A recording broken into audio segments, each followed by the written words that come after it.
All right, good morning, everybody out there in radio land. Hopefully, our little video, our audio on our video is sounding pretty good. Somebody let me know something on the live chat. My guess is it's probably still in place. I'm looking a little fuzzy actually on my screen this morning, so let me know if I'm coming through. Uh, okay, and as soon as I get uh, an okay, well, we'll get started with what we want to talk about today, and what we want to talk about as we move forward through the rest of the semester. Uh, I got your homeworks. I got them graded. Most everybody did pretty well. Uh, I mean, they're as a whole, they're a whole lot better than they were the first time, the first presses that you turned in, and so that's good. That's great. That's what we. One of the major things that we want to do in this class is to sort of teach you how to become a professional and how to sort of take on professional behaviors. And so that's one of them. I mean, sending in your homework, in an appropriate format, getting it in the first place, getting it in an appropriate format uh, is great, and getting your name on it. There's still a few of you that don't know how to put your name on your paper. So, you have to ask yourself, look at what you've done and say, is this really sort of a professional thing that I've done here? And if it is, great. You can always improve on it. If it's not, uh, then you can improve on it as well. One of the things that you have to understand, it doesn't make any difference what kind of an assignment you're given by an employer or an assignment that you just take on as an employee that you voluntarily take on. Editing is your most powerful tool. Whether it's editing yourself, in your behavior, in the way that you're conducting business, or editing something that you've actually written. And I'll give you an example of that. Uh, I have a personal example. I have a column that I've been writing for almost 10 years now for a magazine. It's kind of a humor philosophy column, and it's 800 words about, and I'll it's due once a quarter. It's a quarterly, and I'll go through that thing. I'll rough it in. I'll think about it because organization is the hardest part, trying to organize anything. And I can see from some of your organization skills on your presses, some of you like to use semicolons to get around the four sentence rule. Uh, using three or four semicolons because you haven't organized your thoughts is sort of trying to get around the whole effort of organization. So organization is the hardest thing. So you think about organizing something for 2 or 3 weeks, and then you sit down and start putting it on paper. You get it down, you get a rough draft down, and I'll probably edit that thing 15, 16, sometimes 20 times, and sometimes I go through it and I just change one word, and maybe I'll change two words.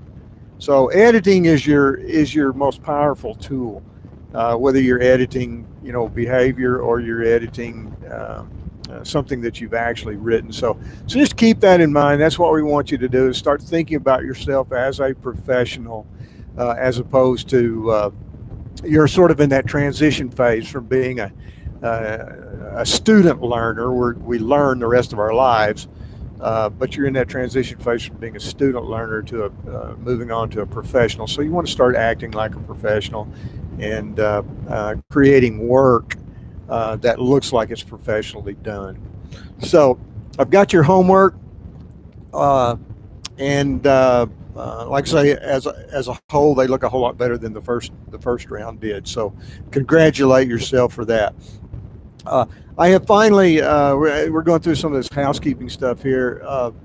I've come up with a replacement assignment for what we normally put together for our final project.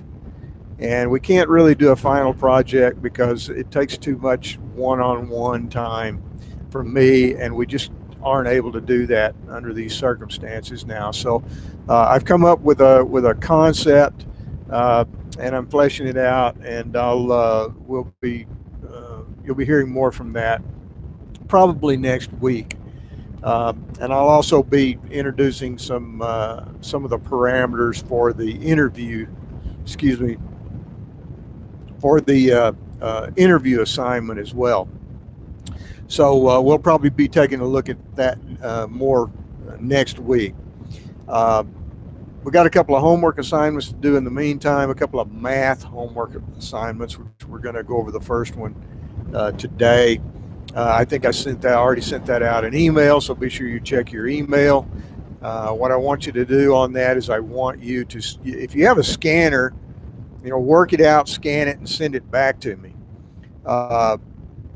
If you don't have a scanner, I just want your answers, but I want them typed.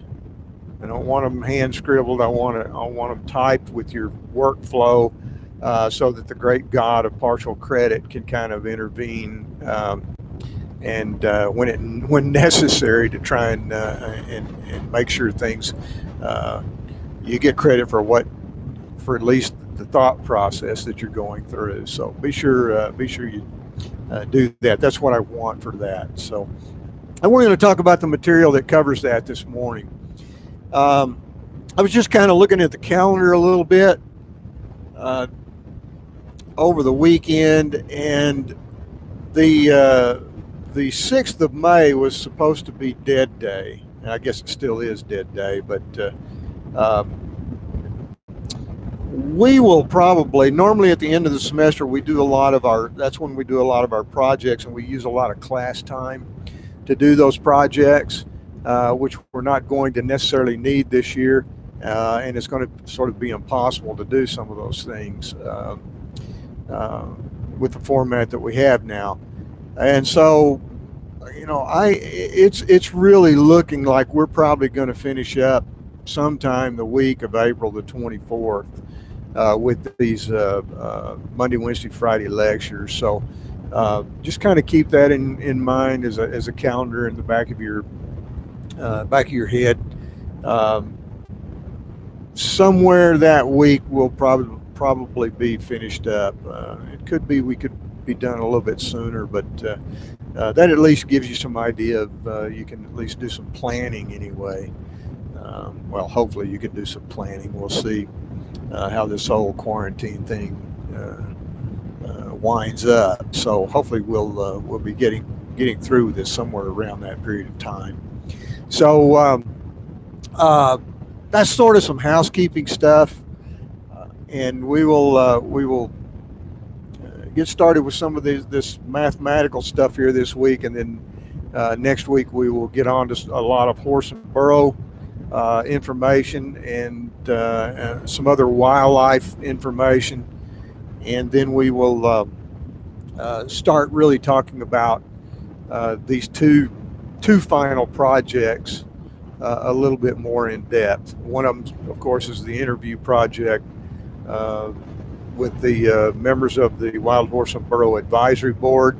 I've gotten some feedback from most of the board now, and they've agreed to give you some of their time to conduct these interviews. But I'll set the parameters and I'll get those to you as quickly as I can work them out in my own mind, and get them to you as quick as I can, so you get started on that. And then, of course, the other one the other project that will replace our normal final project. I'm still working out some of the logistics on that, but those will be forthcoming here in the next week, if not next week, certainly the week after. So we're going to get into that in earnest here in April and get this work done, and so you can, once the quarantine's over, you can move on to whatever you got backed up. So okay, you're going to need that the handout from last week on carrying capacity and stocking rates. We're going to talk Today we're going to talk about how much forage is available on rangelands. We began to talk about it right at the end of the lecture time last week. Uh, there's there's a number of ways, half dozen to maybe 10 different ways to determine what the carrying capacity of any piece of rangeland is. And there's no one unified method that any and everybody agrees on.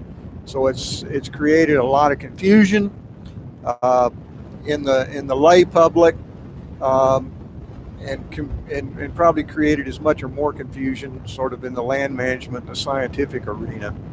Just how in the world do you determine what the carrying capacity of, say, 120,000 acres on the side of the Simpson Park Range out in the middle of the Nevada? What is the carrying capacity of that piece of ground? That piece of ground supports a lot of societal values. It supports wildlife. It supports urban communities and the economics of urban communities, which support the state. So there's a lot of values out there, and understanding, at least having a very, very cursory understanding of how carrying capacities are determined on any piece of rangelands is something that we ought to know a little bit about and have that in common amongst ourselves. So what we're going to do is we are going to take a look at a method called the usable production method. And we're going to use that in conjunction with some natural resource conservation information that's available to the public. Anybody can get their hands on it, and their technical guides, and most of it's all online now. And we will kind of proceed through that methodology and that flow to see just how in the world we can determine what a piece of what the carrying capacity of a piece of rangeland is. So that's what we're going to use is the NRCS technical guides and the usable production method. So on the second page of your handout there up at the top, it has an example. It begins an example calculation. And you'll see there, I'm looking at mine here as well. It says MLRA 28B, Loamy 8 to 10 ecological site. Okay, what is an ecological site? First of all, an ecological site is a piece of land that is capable of growing certain kinds of vegetation. That's the basic definition of it. It's a piece of ground, it's a piece of land that has certain characteristics. And there are three things that make up an ecological site. One is the soil. What type of soil is it?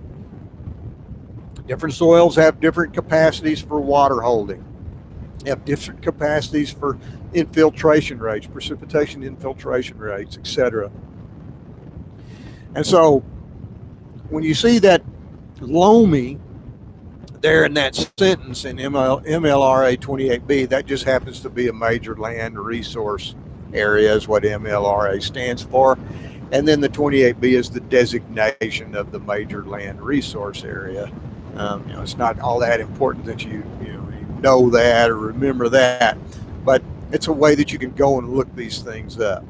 So a loamy 8 to 10 ecological site, loamy 8 to 10 inch ecological site is the most prevalent, most common ecological site in the state of Nevada, as an example.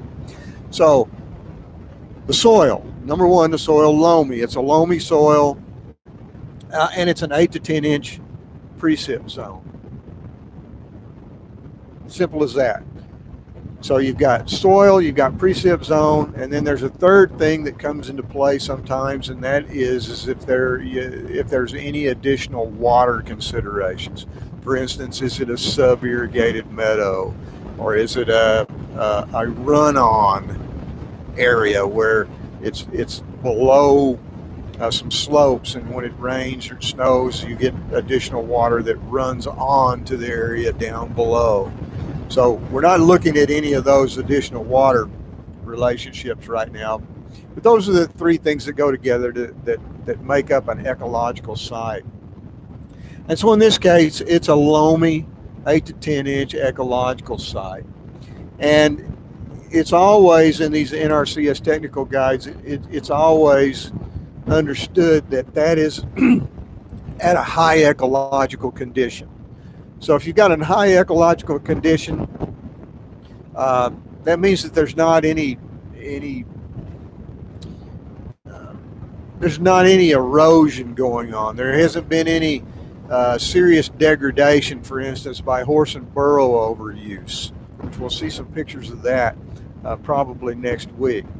And so it's in a high ecological state. It hasn't been disturbed that in some way that would reduce its capacity to produce vegetation. So we're looking at a loamy 8 to 10 ecological site. And then you have in the tech guide, in the NRCS tech guide, this is the information that you have in this format. It'll tell you what the production is in a favorable year, in a normal year, and in an unfavorable year. So not only do you have what is the ecological condition of the area, the production can vary from year to year based on precipitation amount, the precipitation periodicity, the seasonality of the precipitation. And so they just kind of split those up into favorable, normal, and unfavorable years. Now keep in mind, that's not just how much it rains. It's when it rains, how often it rains, how often it snows. It's more than just how much precipitation it is that goes into this favorable, normal, and unfavorable year. So in this case, in a loamy 8 to 10, in a favorable year, it will produce, sort of on average, about 800 pounds of dry weight forage production. And that's total production, absolutely total production. That means all the leaves on the grasses, all the stems, all the inflorescence on the grasses, all the leaves, the stems on browse species. And you might wonder how they get that. Well, they send college students out to do that, and they clip and they weigh. They clip and they dry the material and they weigh it. And that's been going on. This process has been going on for 50 years, well, more than 50 years now, across the United States to get these baseline numbers so that you can make some estimates on those baseline numbers. So in a favorable year, 800 pounds to the acre. In an unfavorable year, about half of that. And in a normal year, about 600 pounds to the acre. That's what the total production dry weight would be on that particular ecological site. Now keep in mind, you can have a ranch that has 120,000 acres on it. It may have 30 different ecological sites on it. And so you can see how complex this could get, in a hurry. So it's an estimate. What we're doing is we're estimating what carrying capacity is. We can't actually measure specific and exact carrying capacity. We can only estimate it. So if you look in the sentence below unfavorable years there, you'll see it says potential vegetation composition, 55% grasses, 5% forbs, and in this case 45% shrubs and trees for this particular ecological site. So somebody's done all this work, for us here to tell us that 55% of this 800 pounds per acre in a favorable year is going to be grass production. 5% of that 800 pounds in a favorable year is going to be forb production, and 45% is going to be shrub and tree production. So let's take that and let's do some basic estimates, okay? And the first question here says a 2,200 acre area of this ecological site at a high potential can provide how many pounds of grass forage in a normal year? Okay, so in a normal year, On the tablet there, it says it'll produce 600 pounds to the acre. Total. That's total production. So 600 pounds to the acre. 55% of that is going to be grass production. So 600 pounds times the decimal equivalent, 0.55, equals 330 pounds per acre of grass. Now that's dry weight. That's total grass production. Total grass production. Dry weight grass production. So we take that 330 pounds per acre and we multiply that times the 2,200 acres, and we come up with, our pounds or our acres cancel out, and we're left with pounds as a unit, and it comes out to 726 pounds. So this ecological site, a Loamy 8 to 10 site, in a normal year is going to produce about 726,000 pounds dry weight of grass production on this 2,200 acre site that we're talking about. Straightforward math. Straightforward math. Now, but we know what the total dry weight production is for a given area, for this given area now. But now we have to kind of make some adjustments, and that's where it begins to get a little bit more complex. So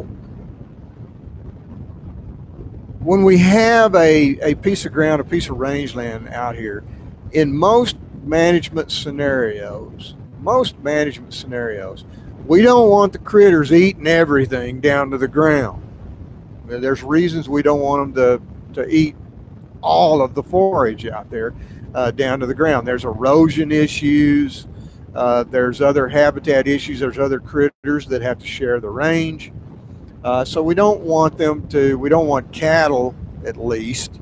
And in most cases, we don't want wildlife or wild horses and burros to eat all of the forage either. There's reasons for that, ecological reasons for that.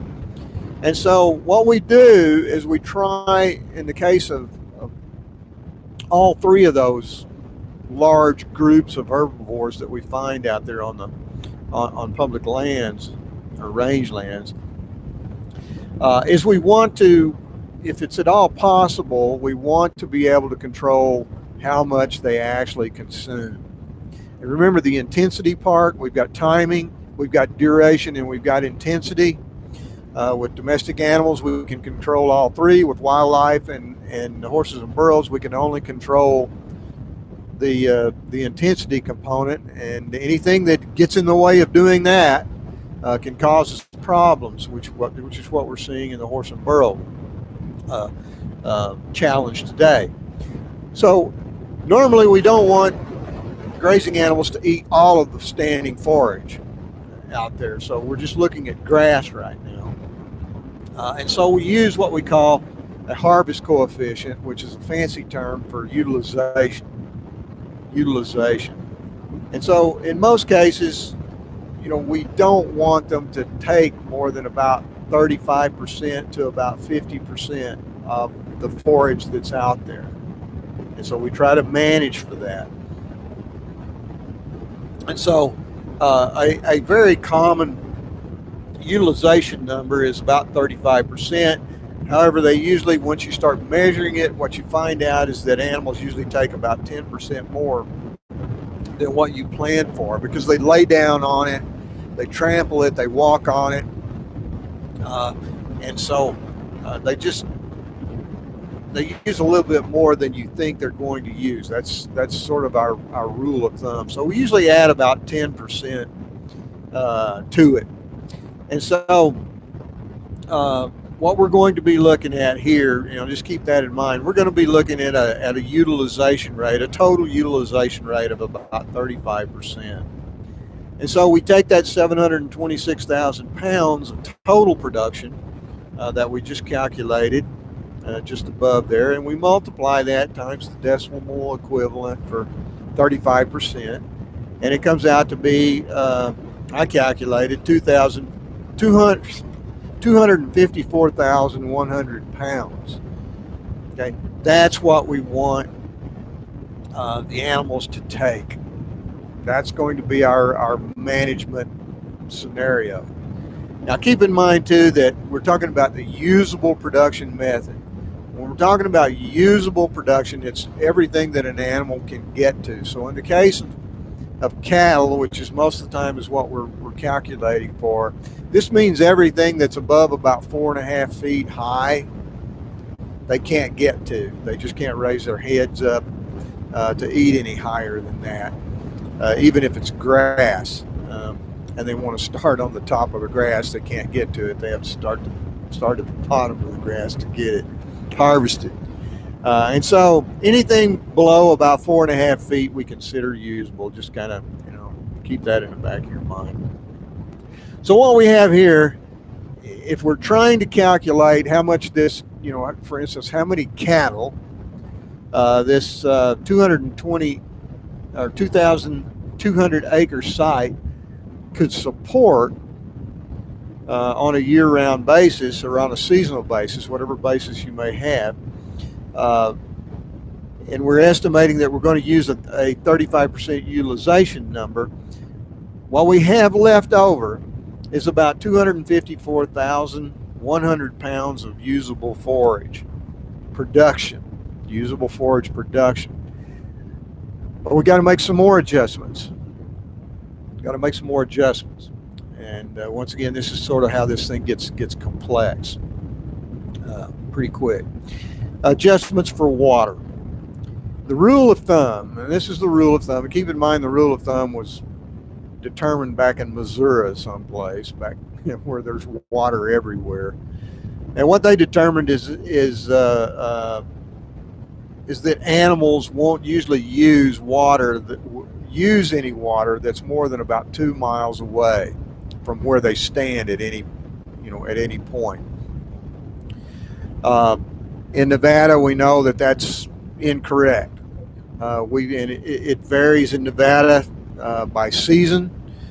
In the fall, for instance, October, we know cows go 8 miles to water, and they may only go every other day. They don't even go every day. It starts cooling down. They may be in their late first, early second trimester, and so their water needs kind of go down a little bit, and they can travel farther. We talk to people from in parts of Texas about cattle going 8 miles to water, and they don't believe it, but we do. We've got animals that'll do that. Sheep, a little different. In the wintertime, sheep will eat snow. You don't really have to worry about chopping the ice off the water trough for sheep if they're out on the range. In the wintertime, they'll eat snow. Cattle will eat snow to some degree as well. If the forage is really wet, moist, they have less water demand as well. But we know there's some cutoff point where cattle will the water's too far away, they won't go there. It's just too far. And so we have to make allowances for that. And so I mentioned the other day, if you have a pasture that's 8 miles long and a half a mile wide, and there's only water at one end of it, one water source at one end, you're not going to get as much use on the other end of the pasture as you are on the water end of the pasture, simply because cattle are not going to go all the way to the other end of the pasture because of that water source only being on one end of the pasture. And so some of the use on the other end of that pasture is not, you're not going to get even use over the entire pasture in that kind of a scenario. So even though there may be forage out there on the other end of the pasture, that doesn't mean that the animals are going to utilize it. They're just not going to utilize it. So we have to make adjustments for those kinds of things. And so water use is an adjustment. And these are rules of thumb. These don't always hold completely true. It just depends on your individual situation. But you need to know this is kind of the way that these things are calculated on a planning basis. 0 to 1 mile away from water, you don't have to reduce your utilization any. Your capacity, you don't reduce it any. 1 to 2 miles, you begin to reduce it about 50%, 2 to 3 miles, 75%. And then you consider anything over 3 miles, you know, is as ungrazable. Now, these numbers, once again, these numbers are what's in the technical handbook. When you get to Nevada, you get to Boise or Idaho and Oregon and Wyoming, some of the western states. These numbers aren't quite as accurate, and so you have to adjust those numbers. But these are the ones that where you begin the adjustment process from. Okay. And again, anytime you guys have any questions, just jump on the live chat there, and I'll try and catch it. So, all right, that's adjustment for water. We have to make water adjustments if the water is not optimum in a pasture situation. All right, now there's another adjustment that we have to make. Some of these old mama cows and older cows and certain kinds of breeds and classes of cattle, they don't do well on really, really steep slopes. So at some point in time, when you're talking about a slope gradient, there is some point where an old cow just says, I ain't going up there. I'm not doing it. Or I might go up there, but I'm not coming down. You can lead a cow up a set of stairs. Try to lead a cow down a set of stairs. That's the problem for them. Now, if you're talking about Corianis, you turn a trailer load of Coriani cattle out, and cripes, they scatter out like a covey of quail that you just jumped. It depends on the class of animal that you're working with, but these are some rules of thumb when we're talking about making adjustments for slope. For this real rough mountainous topography, usually the heavier use is on the lower slopes, the slopes that aren't quite as steep. So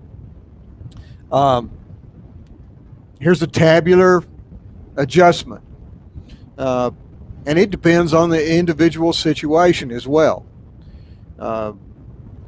We've got cattle, I know, out on the gun ranch that are working 30% slopes. If you brought some cattle up from Oklahoma and turned them out there, they probably wouldn't work more than a 10% slope. But these are tabular values in the tech guides that we use to sort of begin to make our adjustments with. 0 to 10% slope, none. You don't have to make any adjustments. 11 to 30%, you take it down about 30%. 31 to 60, take it down about 60%, and over 60, consider the area ungrazable. Now, this is for cattle. For sheep, this slope aspect, slope adjustment doesn't matter. Goats, it doesn't matter. They'll go up or down. It doesn't matter. They don't use slopes. But cattle, it becomes problematic with them. Now, when you're working your homework, and I see I've got a question here, and I'm guessing that's probably what the question is. What I want you to do for the homework for these adjustments is use these tabular values. Just go ahead and use these values that I've given you in the handout. And that way we'll have it standardized, and so everybody comes up with the same answer. So use the numbers that I've given you here for the homework. Okay. All right. So those are generally sort of some of the major adjustments. A couple of the major adjustments. Another major adjustment that we end up having to make is, are we sharing the range with other species? For instance, are we sharing the range with wildlife? And when we start talking about wildlife, we have to understand that the wildlife get their forage first. It's the first calculation. You have to take that off. You have to take that off the top. So once again, we're talking about usable forage method. We're trying to get down to what is the carrying capacity for a group of domestic animals, in this case, in most cases. And if you're going to determine that, you have to determine what other shared, you got to determine slope, you got to determine water relationships, and you have to determine whether or not there are wildlife or wild horses and burros out there sharing the range. And if there are, they get theirs first. They get their forage allocation first. Okay? So how do we determine, for instance, how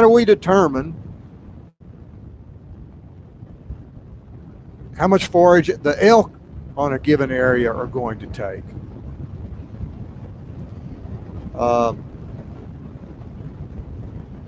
Elk have a different body size than cattle, right? Horses have a different body size, and horses are not ruminant animals. So how are you going to calculate? First of all, you got to know how many of those animals you have out there, and then you have to calculate sort of on an individual animal basis how much forage are they going to consume. Sum all of that up, and then you end up subtracting that from the total production and the adjustments that you've made for water and slope. So you've got to subtract this out of the equation as well. So forage demand, let's talk about forage demand a little bit here, since we have to understand it. We have this term called an animal unit month. An animal unit month. And the definition here on your handout, on that third page of your handout, is the amount of forage it takes to support one 1,000-pound cow for 1 month. Okay? It's an animal unit month. So an animal unit is equal to one 1,000-pound cow. An animal unit is equal to one 1,000-pound cow. An animal unit is an animal measure. An animal unit month is a measure of forage. Don't get the two mixed up. The students always want to get these mixed up. An animal unit is an animal term. An animal unit month is a forage term. A forage term. The reason it's a forage term is because it's what? It's the amount of forage it takes to support one 1,000-pound cow, one animal unit, for 1 month. Okay. Now these things are additive. Animal units are additive. Animal unit months are additive. But you can't add animal units and animal unit months. You can add animal units in a column. As long as the unit is an animal unit, you can add them. As long as the unit is an animal unit month, you can add them. Okay, so they're additive units. And so it's really more appropriately based on dry matter intake. So for ruminant animals, a ruminant animal on average in the United States requires about 2% of body weight, dry weight forage, 2% of body weight per day. So that 1,000-pound cow is going to require that 2% of body weight per day, about 20 pounds. Okay, and that's dry weight. Dry weight. If it's wet, she may have to eat 40 pounds of forage that day to get that 20% of body weight. With horses and burros, who are non-ruminant animals, it's based on a 3% of body weight per day on intake. So if you multiply all of that up by 30 days, you end up with about 790 pounds per month for one animal unit. 790 pounds of dry weight forage to support one animal unit for 1 month. And so what we often do is we'll round that 790 up to 800 pounds. Now on your homework, I can't remember what I put on your homework this time, whether I might have used both, but pay attention to what is being used. What I'm asking you to use for an animal unit month. equivalent, whether it's 790 pounds or 800 pounds. So, one animal unit month, one animal unit, one animal unit month. One animal unit is a 1,000 pound cow, calf at side, sometimes we'll add that to it, one 1,000 pound cow, and the one animal unit month is the amount of forage that that cow is going to eat, is going to consume in 1 month. All right, well, now I've got this table here. And to try and explain this table, we'll use dogs as an example.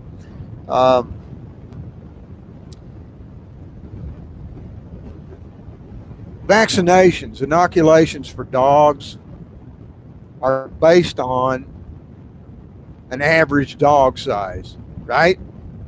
Average dog size. Whenever they do clinical trials on vaccinations or on any kind of, whether it be vaccinations or oral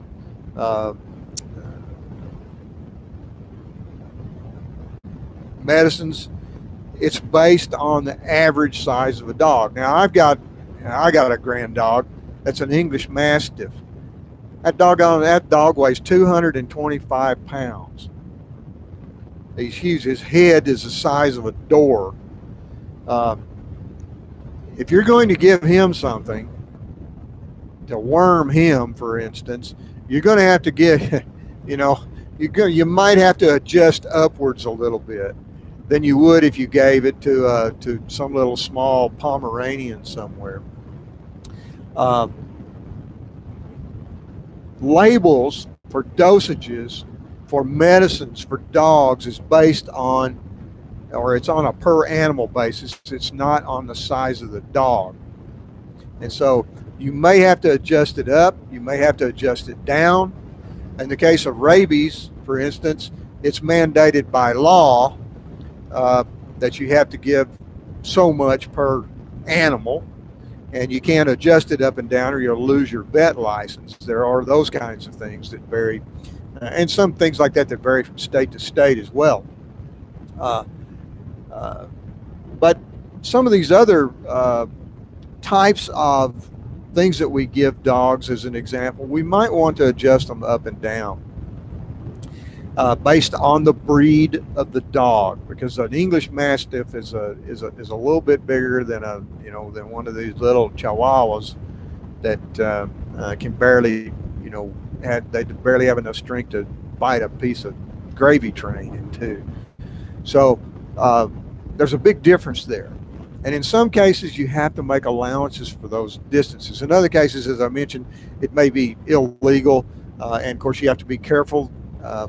These dosages are based on a per dog basis rather than a body weight basis. But if you're talking about feeding a dog, obviously, a little Chihuahua is not going to eat as much as an English Mastiff. His name's Farley. Farley can't get by on a daily intake that a Chihuahua gets by on. So we have to make some adjustments there. And so that's really what this table here is. I've got animals on the left, animal unit equivalent on the right. And so cattle, any cattle, we usually calculate them as one animal unit, as long as they're mature cattle. Mature cattle is the equivalent of a 1,000 pound cow. Okay, that's one animal unit equivalent. It's equal to one 1,000 pound cow. Well, yearling cattle are smaller than mature cattle. And so when we do these calculations, we usually use, for instance, for yearling cattle, instead of using one animal unit, since they're smaller, they're about 3/4 of the size of one animal unit, so 0.75 of an animal unit. Sheep. A sheep is 0.15 of an animal unit. A goat, a little bit smaller even, 1/10 of an animal unit. So it would take the equivalent of 10 goats on average to be equivalent to one cow. So you get the breakdown, you get the relationship now. Horses. Well, horses are typically larger than cattle, typically, in some people's minds anyway. One thing that you have to keep in mind too when you're doing this is the animals breeding and genetics have changed since this standard was established. And so the average size of an Angus cow in the United States is 1,455 pounds. When I was in high school showing cattle, way back in the early 70s, the average size for an Angus cow was 850 pounds. You know, that's quite a difference over that amount of time. And so, but this is the number that everything is based on currently. And so, it takes 10 goats to equal one cow. A horse is about 1.8, almost 2 animal units, almost twice the animal units that a single cow would be. A burro, a little over 1 animal unit. And once again, that's because that's based on 3% of body weight as opposed to 2% of body weight per day. Bison are big, 1.8 animal unit equivalents, so almost 2 times the size of one cow in terms of animal unit equivalents. Elk, very similar to yearling cattle. Elk are large animals. Elk is about 7/10 of an animal unit. A moose, once again, we're talking about a large animal, about 1.2 animal units equivalent to it. Bighorn sheep, 0.18. Mule deer, 0.15, about like a sheep. Whitetail deer, about like a goat. Take about 10 of them to equal one animal unit. Pronghorn antelope, a little bit larger. And caribou, about 0.4 of an animal unit. So, what we'll do, I think what I'll do, instead of rushing through this last part here, what we'll do is we'll hold off until Wednesday, and we'll finish kind of walking ourselves through these calculations. I think that I put on your homework assignment that I sent out that it was going to be due on Friday of this week. That is that would be what, March the 2nd, 3rd, 4th, March the 4th. And so real quick about how to get that to me, and I'll mention it again, try and mention it again on Wednesday. If you have a scanner available, utilize the scanner, but I want it typed out. I don't want it handwritten. Even if you're going to scan it, work it out, then type it up, then scan it, then get it to me. If you're not going to scan it, just send me your answers, number 1, number 2, number 3. I think there's 5 of them on this. With your answers, show me your workflow. So once again, the great God of partial credit can intervene when necessary. I've got a question here. Given the increase in animal size over the past decades, even with the total allowable AUMs declining on public land, has there been any study on the actual forage demand over the same period? Good question. Not to my knowledge. That is a can of worms that a lot of people do not want to open up, because one reason is the formula for determining the price of an AUM on a federal lease. That's one of the things that goes into the formula, and so doing that would really upset a lot of people's apple carts. And to my knowledge, no one has really gone through and done any of that recalculation. What we really need to be doing, and of course most of our Angus cows on rangelands aren't 1,450 pounds. They're less than that, but they're certainly in a lot of cases more than 1,000 pounds.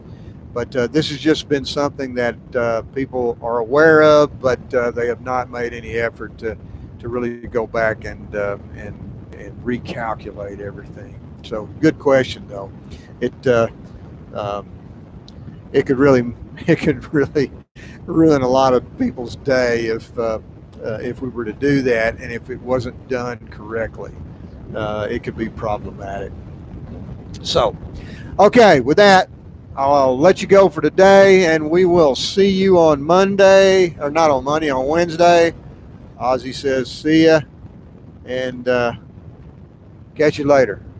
If you have any questions, as usual, you can always email me. So, I am signing off.